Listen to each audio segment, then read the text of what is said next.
Hola, soy Ramón Recendis. Un gusto participar en el tercer Congreso Internacional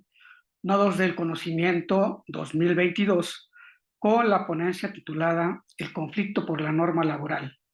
del juicio al docente al magisterio como aliado de la reforma educativa México 2012-2019. El objetivo central del trabajo consiste en examinar los dos procesos de reforma educativa generados en el sistema de educación pública básica en México en la segunda década del presente siglo, enfatizando el núcleo de mayor conflictividad de tales reformas, esto es, las modificaciones al carácter y contenido de la norma laboral docente, de la cual forman parte los mecanismos relativos al ingreso, permanencia, promoción y reconocimiento laboral del magisterio. La primera reforma educativa será impulsada tras el retorno a la presidencia de la República del oficialista Partido Revolucionario Institucional en 2013.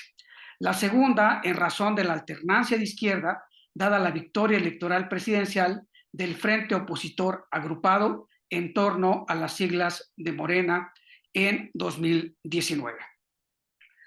La reforma del 2013 instituyó, mediante modificaciones al artículo tercero de la Constitución Política, un núcleo axiológico en virtud del cual la calidad de la educación pública sería el propósito central del sistema educativo,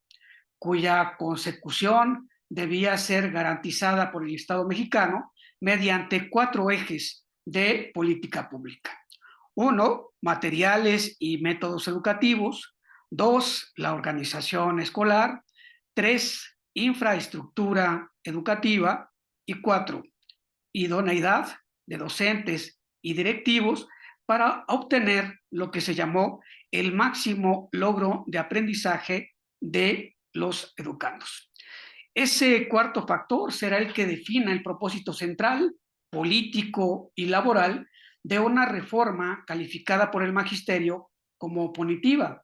pues al amparo de la idoneidad docente se le confiscó al sindicalismo magisterial el control que hasta entonces había mantenido sobre la norma laboral.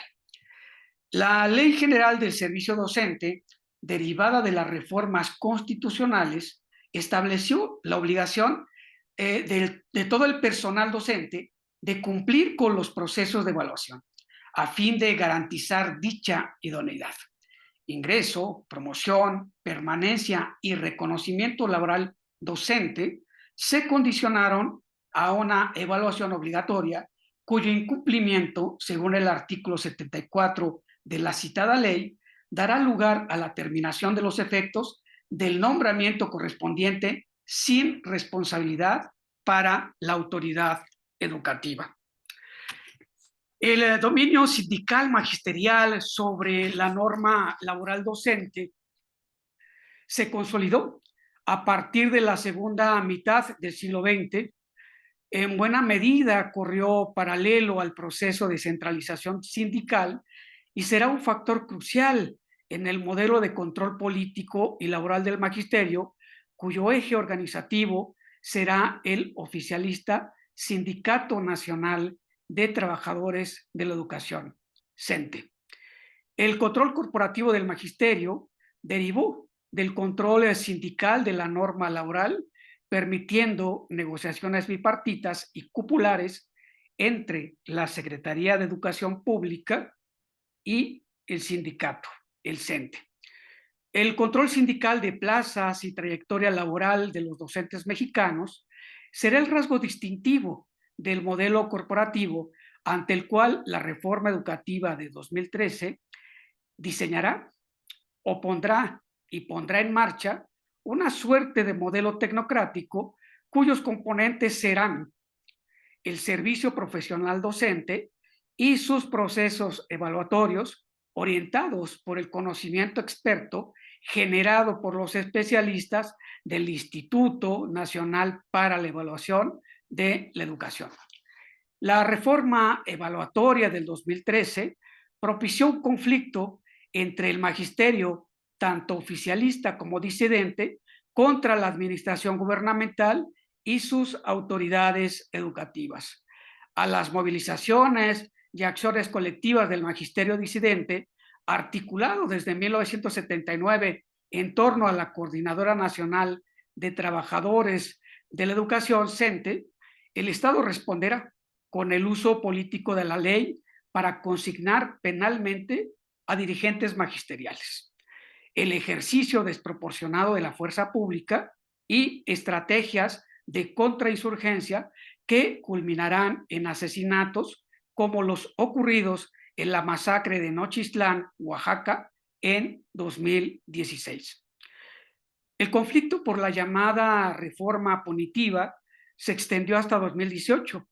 y no será ajeno al programa e impulso político integrador producido por la coalición electoral opositora que, bajo la denominación Movimiento de Regeneración Nacional, Morena, contenderá exitosamente por la presidencia de la República, dando voz y rostro a diversos actores inconformes y reiteradamente excluidos políticamente,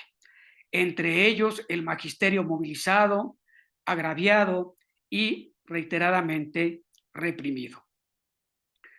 El triunfo electoral opositor permitirá la emergencia de una contraconfiguración valorativa que sustentará, valga la expresión, una reforma de la reforma educativa. Es decir, una suerte de contrarreforma cuyos ejes axiológicos serán el reconocimiento social de la función magisterial, la evaluación del sistema educativo en su conjunto y no solamente del magisterio como responsable exclusivo de la calidad educativa.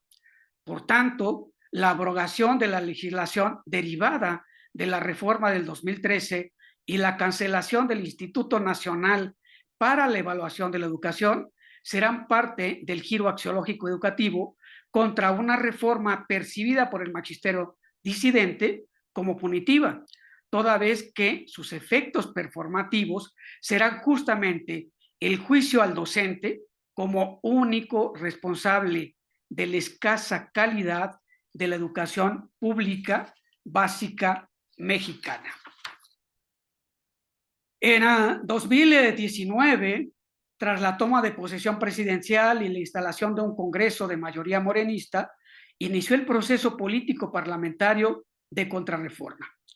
El magisterio disidente nuevamente se movilizará para presionar al Congreso y exigir la abrogación total de la reforma del 2013,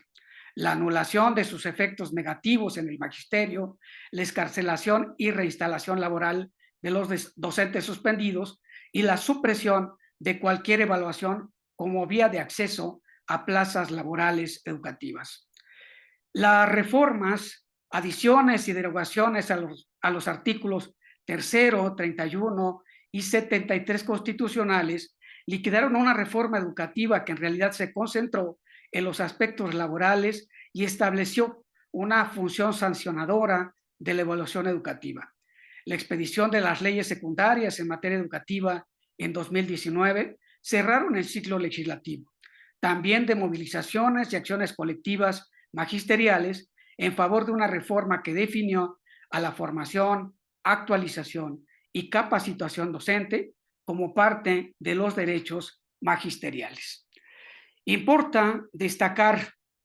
la Ley General del Sistema para la Carrera de las Maestras y los Maestros, en la cual se estableció una nueva norma laboral docente. En ella explícitamente se incorpora y normaliza la intervención sindical magisterial en los procesos de admisión y promoción magisterial. Es decir, se reconoce legalmente su intervención en el ejercicio de la norma laboral docente.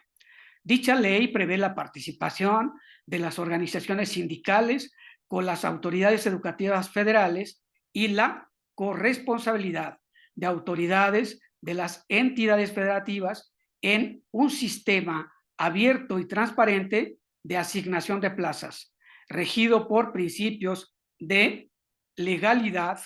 certeza, equidad, imparcialidad, objetividad, transparencia, publicidad y atención a las diferencias regionales. A 3 años del proceso legislativo que sustentó una contrarreforma que fue también más laboral y política que educativa, quedan por verse sus frutos educativos más allá de las dificultades generadas por su instrumentación en medio de la emergencia sanitaria global, cuyos efectos en la educación básica pública mexicana también, por cierto, requieren ser ponderados. La estabilidad social y política con la cual transitó y afrontó la educación pública básica mexicana el confinamiento sanitario, en todo caso, dan muestra de la ineficacia política de una reforma que generó la primera gran movilización opositora magisterial del siglo XXI mexicano.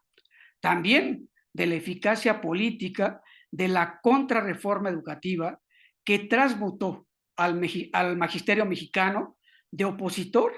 a aliado estratégico del gobierno de la alternancia progresista, impulsando mediante movilizaciones y acciones colectivas la profundización de la reforma educativa. Muchas gracias por su atención.